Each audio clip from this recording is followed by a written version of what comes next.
What makes the grizzly bear one of nature's most fearsome predators? Standing over 7 feet tall and weighing nearly 1,000 pounds, this powerful animal commands respect and fear. But what's behind the grizzly's notorious reputation? And how does it survive in the wild? Come to today's terrifying story. Don't forget to subscribe to the channel to update the latest videos.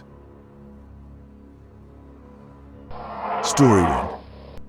In the early morning hours of July 6, 2021, a tragic bear attack in the small town of Ovando, Montana, claimed the life of Leah Lokan, a 65-year-old cyclone and outdoor enthusiast from Chico, California. Her death left a profound impact on the small town of Ovando, where residents and officials worked to piece together the harrowing details of her final moments. Leah Lokan often embarked on challenging rides, and her current journey was part of the Great Darmingham mountain bike route. This route winds through the Rocky Mountains, attracting riders from around the world who seek both adventure and solitude in its beautiful but unforgiving terrain. Lokan, who had completed various portions of the route over the years, was well prepared and excited to undertake yet another segment of this impressive journey. On the evening of July 5th, Lokan, along with 2 other cyclists, set up camp near the town of Ovando, a quiet and remote area known for its welcoming attitude towards adventurers. So the cyclists decided to camp in a small clearing near the post office, only a short distance from local businesses and homes. Though they were still in town, they were close enough to the wilderness to understand the need for bear safety. Lokan had even discussed grizzly bears with her sister earlier that day, expressing a sense of caution and respect for the wildlife in the area. That night, Lokan was asleep in her tent when a grizzly bear, later determined to be an adult male weighing around 400 pounds, wandered into town. Unbeknownst to cyclists, the bear had been spotted earlier near a chicken coop on the edge of Ovando, where it had searched for food before making its way towards the campsite. According to Montana Fish, Wildlife and Parks (FRUP) officials, the bear's behavior suggested it was highly food-motivated, drawn by the scents in town. Around 3 a.m., the bear approached the cyclist tents, startling Lokan awake. She and the other campers managed to scare her away by making noise and using bear spray. Lokan and her companions decided to remove any food from their tents to further reduce the chance of attracting the bear. Lokan stashed her food in a nearby building, which seemed to allay immediate concerns about a return visit. Despite the initial scare, Lokan returned to her tent, possibly underestimating the bear's determination or believing the threat had passed. Unfortunately, the bear did return. Approximately an hour later, the animal came back to Lokan's campsite, this time undeterred. It approached her tent directly, and in a tragic turn of events, the bear attacked her. Lokan's neighbors in the adjacent tent were awakened by the sounds of the struggle and attempted to scare the bear away once more. But their efforts came too late, for by the time authorities arrived, Lokan had succumbed to her injuries. The loss of Lokan sent shockwaves through both the local and outdoor communities. She was remembered as a vibrant, spirited individual with a zest for life and a profound appreciation for nature. Friends and family described her as fearless and adventurous, someone who had lived life to the fullest and found joy in physical challenges. Her death served as a sobering reminder of the dangers that can accompany remote outdoor activities, even for those who take precautions and are familiar with the wild. Following the attack, Montana Fish, Wildlife, and Parks officials launched a thorough investigation. Wildlife officers used night vision equipment, traps, and tracking dogs in an effort to locate the bear. 3 days after Lokan's death, they successfully located and euthanized the bear just outside of Ovando. DNA analysis confirmed that it was indeed the animal responsible for the attack. Montana authorities and local community leaders emphasized the importance of bear awareness and safety practices. Signs and information stations were set up in the area to remind visitors of the need to properly secure food and scented items, especially at night. Despite Lokan's unfortunate encounter, such attacks remain rare, with an estimated 2 to 3 bear attacks per year across the state, though fatal incidents are even less common. If you found this information useful, make sure to subscribe to the channel and turn on notifications so you don't miss our latest video and wildlife safety and survival tips. Stay prepared, stay safe, and we'll see you in the next one. Story 2. On a crisp autumn morning, October 12th, 2023, tragedy struck in the wilderness of Colorado when Adam Pearson, a 42-year-old outdoor enthusiast, was fatally attacked by a bear during one of his frequent backcountry excursions.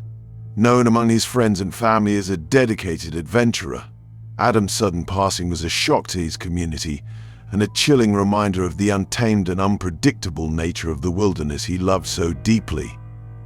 On the day of the attack, Adam was hiking alone in a secluded area of San Isabel National Forest, a region he had visited numerous times. The dense forest, interspersed with glacial lakes and breathtaking vistas, was the perfect backdrop for Adam to reconnect with nature and find respite from the fast pace of modern life. He had left early in the morning with the intent of covering a relatively short, yet challenging trail that would take him deep into the backcountry. Friends who were aware of his plans expected to hear from him by nightfall, a routine Adam had always followed on his solo trips.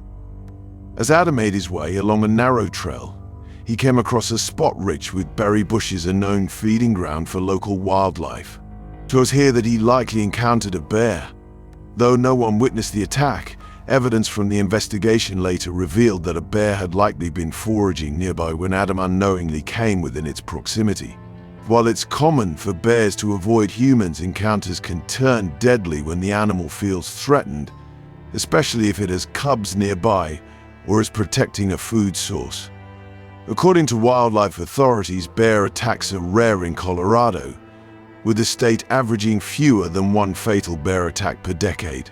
However, factors such as food scarcity and environmental shifts have contributed to a slight uptick in bear-human conflicts in recent years. In Adam's case, it's believed that the bear reacted defensively, mistaking him as a potential threat to its foraging territory. The attack was swift and violent, leaving Adam with little chance to deploy any protective measures. So though he carried bear spray as standard precaution in bear country, he was likely caught off guard, unable to deter the bear in time. Rescue teams were alerted when Adam missed his check-in time that evening. After a tense 24-hour search, his body was discovered by a search and rescue team. They located him near the berry thicket, where signs of a struggle and bear tracks provided a clear picture of the tragic encounter. Wildlife officers later identified the bear responsible by analyzing fur and DNA samples left at the scene. To prevent further risk to the public, the bear was tracked and ultimately euthanized, a decision that, while difficult, underscored the severity of the incident. Adam's story is both a heartbreaking loss and a sobering reminder of the reality of exploring wild places. While the wilderness offers beauty, adventure, and solace, it also carries an unpredictable element that can be life-threatening, even for the most experienced individuals. Colorado Parks and Wildlife, CWU, used Adam's story to emphasize the importance of bear safety for outdoor enthusiasts. They urge hikers, campers, and hunters to educate themselves on bear behavior, proper food storage, and the use of bear spray. The organization also reiterated that such attacks are rare, and that most bear encounters end without incident when humans follow best practices. Story 3. In the summer of 2015, Yellowstone National Park, with its expansive wilderness and natural beauty, was the setting of a tragic bear attack that would forever alter the lives of those who knew Lance Crosby. Lance Crosby, a 63-year-old seasonal park employee and an experienced outdoorsman, lost his life on August 7th, 2015, when he was attacked by a grizzly bear near a popular backcountry trail. The incident sent shockwaves through the park's community and underscored the risks of venturing into areas shared with Yellowstone's native wildlife. Lance Crosby, having spent 5 summers working in Yellowstone as a registered nurse, he had an intimate knowledge of the park's layout and a profound respect for its wildlife. Known for his adventurous spirit and passion for the outdoors, Lance often ventured into Yellowstone's backcountry on his days off, finding solitude and rejuvenation in the wild landscapes. Colleagues and friends described him as conscientious, cautious, and well-versed in bear safety protocols, always carrying bear spray and keeping a safe distance whenever he encountered wildlife.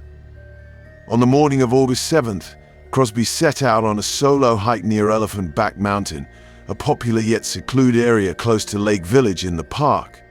It was the kind of landscape he loved most, dense forests interwoven with winding trails and the sounds of rustling leaves. However, as beautiful as the area was, it also held potential dangers, especially during August when grizzly bears in Yellowstone are particularly active, foraging to build fat reserves for winter hibernation. Despite his extensive knowledge of the wilderness, Crosby's hike that day would end in tragedy. When Crosby did not report for work, his co-workers grew concerned and notified park authorities. A search was launched on August 8th, and rangers scoured the trails in nearby areas.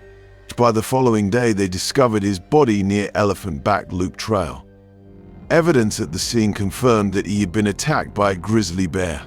Scat and fur found nearby suggested that the bear may have returned to the site after the initial encounter, a behavior often seen when a bear is protecting a food source or feels threatened. Following the discovery, Yellowstone's bear management team carefully investigated the circumstances of the attack. Using DNA and other forensic evidence, they identified the bear responsible as a female grizzly with 2 cubs. In cases of fatal human encounters, especially in high-traffic areas of the park, management protocols typically require removing the animal to protect visitor safety. After several days of monitoring, park officials made the difficult decision to euthanize the sow. Her cubs were taken to a nearby facility, later being moved to a zoo in Ohio where they could live under human care. The decision to euthanize the bear sparked public debate, as such actions often do, especially among conservationists and bear advocates. Too many understood the necessity of protecting human life, particularly in a national park visited by millions each year. However, others argued that the bear was acting in defense, possibly perceiving Crosby as a threat to her cubs. These tragic encounters, though rare, highlight the tension between wildlife conservation and human safety in shared spaces like Yellowstone. Yellowstone officials responding to the tragedy emphasized the role of bear awareness in education. While many visitors arrive with limited knowledge of grizzly behavior, park rangers and signs consistently educate them on the need to respect the animal's space. Bears, especially grizzlies, are solitary by nature and will generally avoid humans if given the chance. However, when surprised, threatened, or protecting young, they can become aggressive. In the days following Crosby's death, Yellowstone's community of seasonal workers, rangers, and visitors mourned his passing. Memorial services were held, attended by colleagues who remembered him as not only a dedicated nurse but a man with an unshakable passion for the outdoors. Lance was like family to us, recalled a fellow park employee. He loved this park as much as anyone I've ever met. He respected the land and the creatures that inhabit it. He understood the risks, but I think he believed it was all worth it to be out there, immersed in this place he loved.